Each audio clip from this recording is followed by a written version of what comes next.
अस्सलाम वालेकुम। कैसे हैं बच्चे आप लोग। आज हम शुरू करेंगे चैप्टर नंबर 5।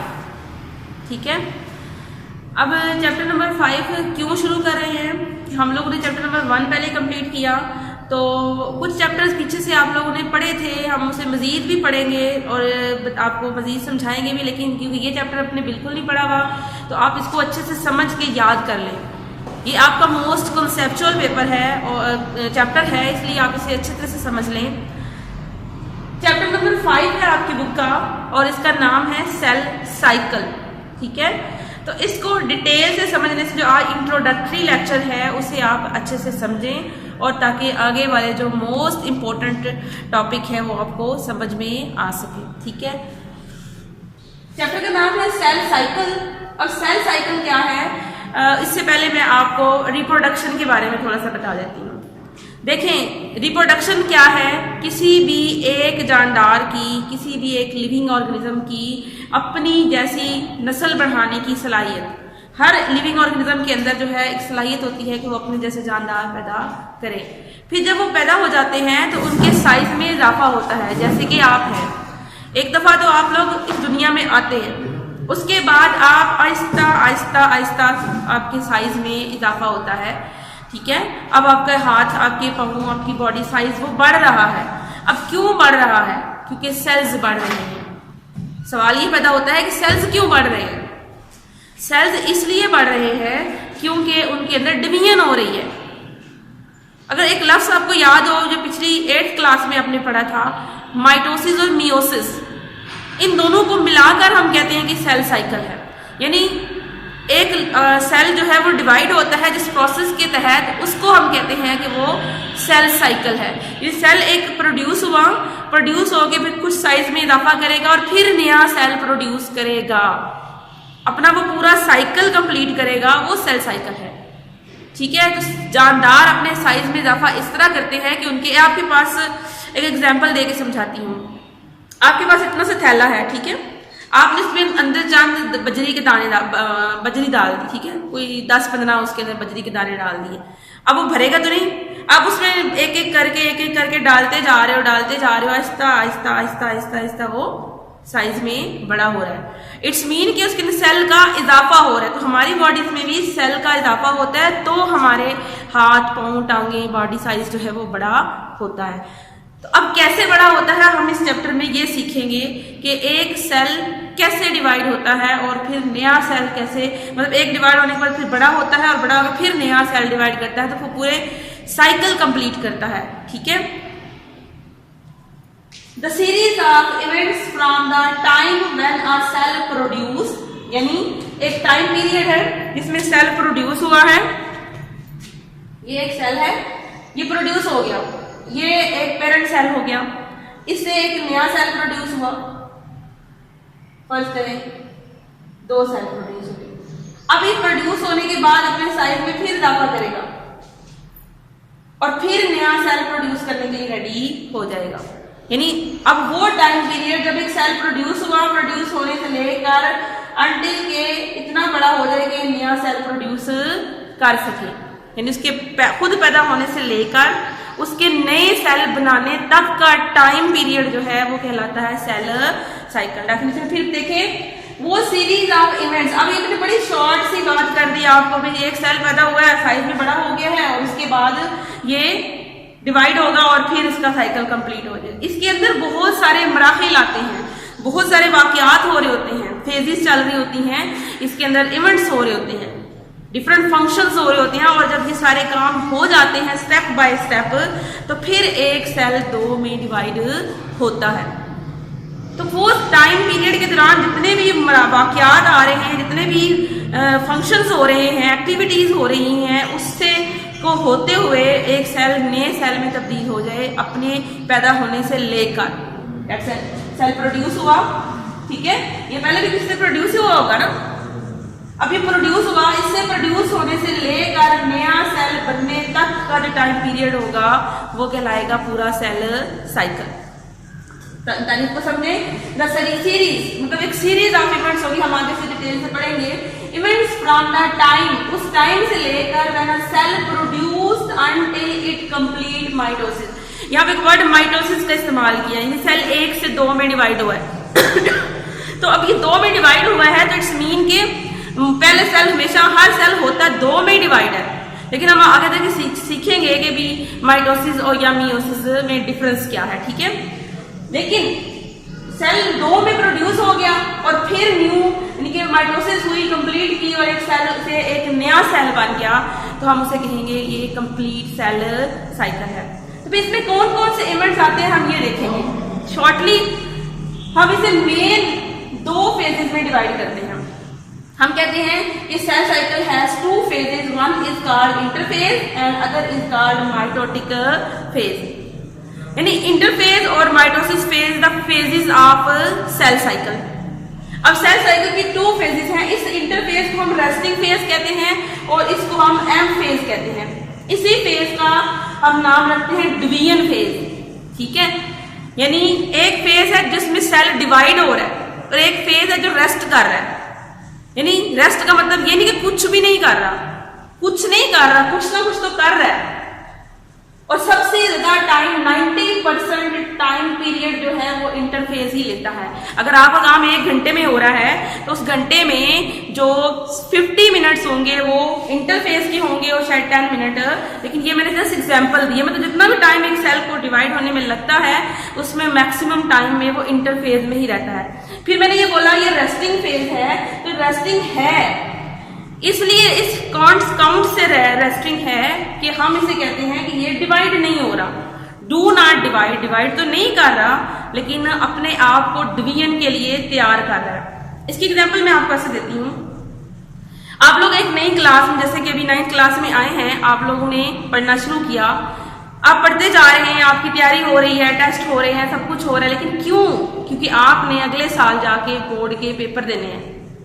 आप इतना लंबा टाइम अब तैयारी में लगा रहे हैं, 1 साल लगा लिया आपने और जाके चंद दिनों में आपने पेपर दे के काम खत्म किया। अब जो आपने पेपर देने गए हैं वो डिवीजन फेज हो गई। उसके लिए पहले जो आपकी रेस्टिंग फेज थी उसमें आप अपने आप को प्रिपेयर कर रहे थे। लाइक दैट आपने किसी इंटरव्यू के लिए जाना है तो आप पहले 1 महीना पहले आपने डिफरेंट बुक्स खरीदी और आप इंटरव्यू की तैयारी कर रहे हैं कि मैंने जॉब के लिए इंटरव्यू देना तो मैंने तैयारी करनी है। आप पूरा महीना तैयारी कर रहे हैं और आधे घंटे में जाके आप इंटरव्यू देके वापस आ गए। तो प्रिपेयरिंग फेज है ये इंटरफेज किसकी? सेल की। कि सेल डिवाइड तो नहीं हो रहा लेकिन अपने आप को डिवाइड होने के लिए तैयार करता है। देखिए जरा कि रेस्टिंग फेज है किसकी? सेल साइकिल की। यानी सेल साइकिल के 2 मरहले होते हैं। पहला मरहला जिसमें वो डिवाइड तो नहीं हो रहा, do not divide, but it prepare itself for division, अपने आप को डिवीजन के लिए तैयार कर रहा है। कैसे? जो चीजें आप लोग तैयारी कर रहे हो तो आपको जिस तरीके जो किताबें चाहिए होती हैं, जिस तरीके से समझना होता है, आप सारे सब्जेक्ट को थॉरोली रीड करते हो, समझते हो, जानते हो, हर तरह से उससे प्रिपेयर होते हो। इसी तरह से सेल को जो चीजें इस फेज में जाके चाहिए होंगी ना वो पहले ही तैयार करके रख लेगा। ठीक है, आपने कोई चीज पकानी है अगर, तो आपको पकाने के लिए वो तमाम चीजें जो चाहिए वो आप पहले ही तैयार कर लेंगे। ऐसा ही होता है ना। इसी तरह से डिवीजन फेज में जाके जब सेल को डिवाइड होना है उसके लिए जो चीजें रिक्वायर्ड होंगी सेल अपनी बॉडी में खुद ही सिंथेसाइज कर, अपने अंदर खुद ही सिंथेसाइज कर लेगा। ठीक है, तो ये रेस्टिंग फेज है और ज्यादा टाइम यही फेज लेती है। दूसरी फेज है माइटोटिक फेज। अब माइटोटिक फेज का दूसरा नाम है एम फेज। ठीक है, माइटोटिक से निकला। ये वो फेज है जिसमें डिवीजन होती है लेकिन ये कम टाइम में होता है क्योंकि सब कुछ तैयार होता है और लेकिन इसमें भी प्रोसेसेस चलते हैं लेकिन इसमें टाइम कम लगता है। इसको एम फेज भी कहते हैं। ये शॉर्ट टाइम के लिए होती है, इसे शॉर्ट फेज भी कहते हैं। ठीक है, और इसी को ही डिवीजन फेज भी कहते हैं। इसके आगे 2 फर्दर पार्ट है, एक माइटोसिस और एक मियोसिस। ठीक है, हम माइटोसिस को भी डिटेल से देखेंगे लेकिन शॉर्ट मैं आपको बताती हूँ कि माइटोसिस भी टाइप ऑफ डिवीजन है और ये भी टाइप ऑफ डिवीजन है। ये टाइप ऑफ डिवीजन है जिसमें एक सेल 2 में तब्दील होता है लेकिन बिल्कुल अपने पहले सेल जैसा ही होता है। लेकिन इसमें क्या होता है कि एक सेल डिवाइड होता है 4 सेल्स में लेकिन इसमें क्रोमोसोम की तादाद हाफ होती है, ये अपने पहले सेल जैसा नहीं होता। क्यों नहीं होता अगले लेक्चर में जाके सीखेंगे हम। माइटोसिस को नेक्स्ट लेक्चर में माइटोसिस को डिटेल समझेंगे, उससे नेक्स्ट लेक्चर में हम मियोसिस को समझेंगे। अब इंटरफेज के अंदर क्या हो रही है, मैंने आपसे बोला कि अपने आप को तैयार कर रहा है, तो एक्टिविटीज तो हाई हैं। कौन सी वाली? मेटाबॉलिक एक्टिविटी, यानी अपने अंदर डिफरेंट ऑर्गेनेल सिंथेसाइज कर रहा है, डिफरेंट एनर्जीज प्रोड्यूस करने के लिए डिफरेंट प्रोसेस कर रहा है, अपनी तमाम एक्टिविटीज को उसने हाई किया हुआ है। तो जो सेल के अंदर होने वाली एक्टिविटीज का मजमूआ होता है उसे कहते हैं मेटाबॉलिक एक्टिविटी। अब इंटरफेस को देखते हैं कि इंटरफेस भी कितने मरहलों में होती है। अपनी आसानी के लिए हमने समझने के लिए इसे फर्दर 3 हिस्सों में डिवाइड किया है। G1 फेज यानी गैप 1 फेज, ठीक है। दूसरी वाली फेज है उसको गैप 1 फेज भी कहेंगे। दूसरी है हमारे पास S फेज, तीसरी है G2 फेज, ठीक है। देखते हैं G1 में क्या होता है। G1 में क्या हुआ, सबसे पहले हमने कह दिया कि इसमें चीजें तैयार होनी है, तो इसने अपनी प्रोटीन की सप्लाई इंक्रीज कर दी। प्रोटीन बनेगी तो सेल का साइज बड़ा होगा ना। अगर हमारे अंदर प्रोटीन, अगर बॉडी साइज की बात करें तो हमारे अंदर प्रोटीन नहीं होगी तो हमारी बॉडी में मसल्स ही नहीं बनेंगे, हमारे हेयर नहीं बनेंगे, नेल्स नहीं बनेंगे, हमारी बॉडी में गोश्त नहीं बनेगा, डिफरेंट ऑर्गन्स नहीं बनेंगे, तो हम कैसे बड़े होंगे। इसी तरह सेल के अंदर भी प्रोटीन नहीं होगी तो सेल साइज में इजाफा नहीं करेगा। तो सेल सबसे पहले अपने अंदर प्रोटीन को सिंथेसाइज करेगा। प्रोटीन राइबोसोम सिंथेसाइज करते हैं, उसके लिए प्रॉपर प्रोसेस होता है, ठीक है। वो प्रोसेस करेगा और प्रोटीन को बनाएगा, प्रोटीन की तादाद अपने अंदर बढ़ा लेगा। Increase the supply of protein, अपने अंदर प्रोटीन की तादाद को इंक्रीज कर लेगा। और number of mitochondria and ribosomes, ribosome मैंने पहले बताया कि सेल के अंदर छोटे छोटे दानेदार स्ट्रक्चर होती है जो प्रोटीन बनाने में हेल्प करती है, वो बढ़ाएगा तो ही प्रोटीन बनेगी ना। फिर इसके अलावा सेल को एनर्जी चाहिए होती है, एनर्जी के लिए रेस्पिरेशन होना जरूरी होती है। रेस्पिरेशन होती है माइटोकॉन्ड्रिया में, ठीक है। माइटोकॉन्ड्रिया सेल के अंदर इस तरह की एक साफ्ट होती है, कहीं आपने देखी भी हो शायद। इनकी तादाद बढ़ा ले, जितने माइटोकॉन्ड्रिया ज्यादा होंगे उतनी एनर्जी हमारे अंदर। फर्ज करो हम लोग कम भागते दौड़ते हैं तो मैं कहूंगी कि मेरे अंदर माइटोकॉन्ड्रिया की तादाद कम है, लेकिन अगर मैं एक्सरसाइज करना शुरू कर दूं, भागना दौड़ना शुरू कर दूं अपनी डेली रूटीन में, कुछ अरसे बाद मेरे माइटोकॉन्ड्रिया बढ़ जाएंगे। यानी एक ही एज के दो लोग एक ही उम्र के एक जैसे हैं, एक के माइटोकॉन्ड्रिया कम है, एक के ज्यादा है। पता लगा क्यों? एक काम ज्यादा करता है, एक्टिविटी ज्यादा करता है, उसके अंदर माइटोकॉन्ड्रिया ज्यादा है। तो इस तरह से माइटोकॉन्ड्रिया की तादाद ये बढ़ा लेगा क्योंकि इसको एनर्जी भी चाहिए। इंक्रीज, जाहिर बात है प्रोटीन की तादाद बढ़ेगी, माइटोकॉन्ड्रिया अंदर वाली चीजों की तादाद बढ़ रही है तो ऑटोमेटिकली साइज में इजाफा होगा, तो सेल अपने साइज को ग्रो कर लेगा। जब ग्रो कर लिया तो साथ ही साथ वो प्रोड्यूस करेगा वेरियस एंजाइम। एंजाइम वो चीजें होती हैं जो सेल के काम करने की रफ्तार को बढ़ा देती हैं। हमारे पास 6 चैप्टर में डिटेल से चैप्टर का नाम भी एंजाइम ही है, हम पढ़ेंगे कि एंजाइम आखिर होते क्या है। आप शॉर्ट में इतना समझ लें कि एंजाइम वो चीजें हैं सेल के अंदर जो क्या करती हैं, किसी भी फंक्शन की स्पीड को इन्हांस कर देती हैं, बढ़ा देती हैं, ठीक है। तो प्रोड्यूस करते हैं वे। अब ये 4 काम हो गए, सप्लाई प्रोटीन भी बढ़ा ली, प्रोटीन नंबर ऑफ माइटोकॉन्ड्रिया और राइबोसोम्स भी बढ़ा लिए, ऑर्गेनेल्स बढ़ा ली अपनी, और साथ साइज में इजाफा करके और एंजाइम को भी प्रोड्यूस कर लिया। ये होगा किसके अंदर? G1 फेज के अंदर।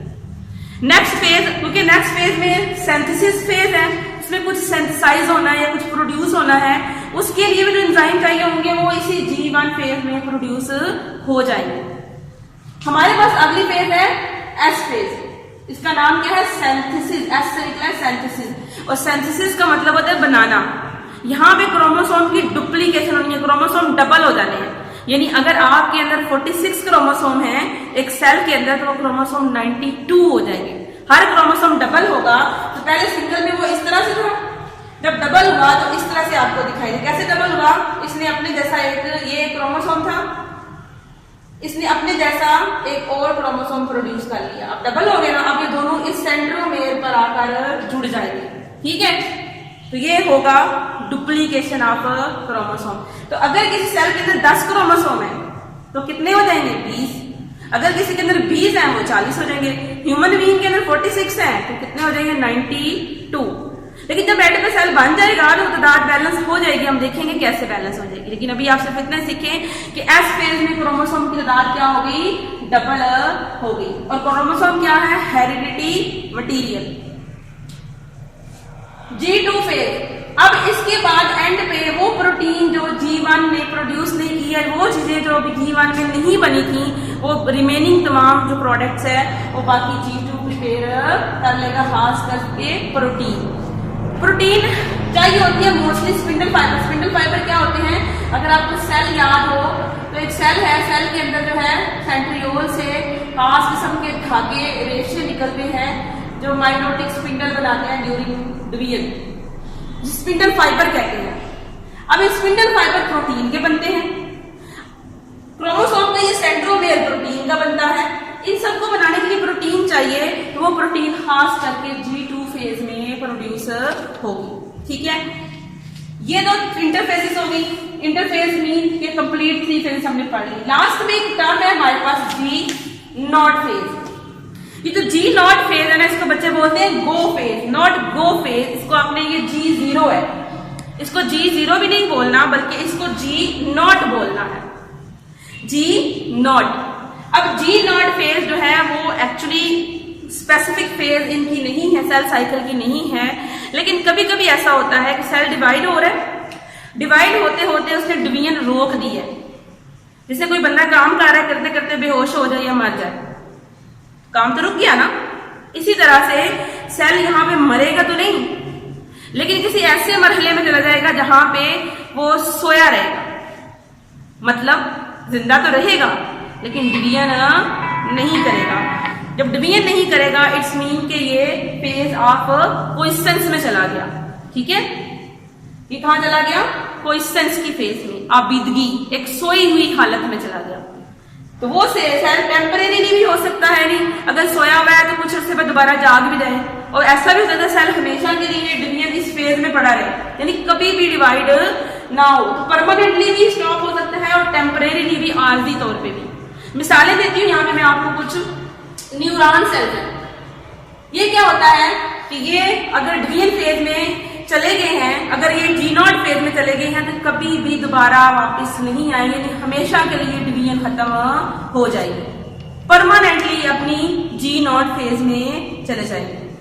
ठीक है, अब ये न्यूरॉन सेल्स हैं, लिवर और किडनी के सेल्स हैं। ठीक है, और इसके अलावा एपिथेलियल सेल्स। एपिथेलियल सेल्स के बारे में कहा जाता है कि कभी भी G0 या ऑलवेज हमेशा पूरी जिंदगी डिवाइड करते रहते हैं। जो न्यूरॉन सेल्स होते हैं वो एक दफा G0 में चले गए तो कभी भी वापस नहीं होंगे, लेकिन ये जो होते हैं ये परमानेंटली भी हो सकते हैं और टेम्परेरीली भी हो सकते हैं। यानी G0 फेज में किडनी के सेल लिवर से कभी चले जाएं वापस भी आ सकते हैं और कभी नहीं भी आते। ये था हमारे पास सेल साइकिल, जो कि इंट्रोडक्टरी लेक्चर था, जिसमें हमने सीखा कि सेल डिवाइड कैसे होता है और इसके प्रोसेसेस या मरहले क्या है। कल हम सीखेंगे इसकी फेसेस, माइटोसिस और मियोसिस। ठीक है।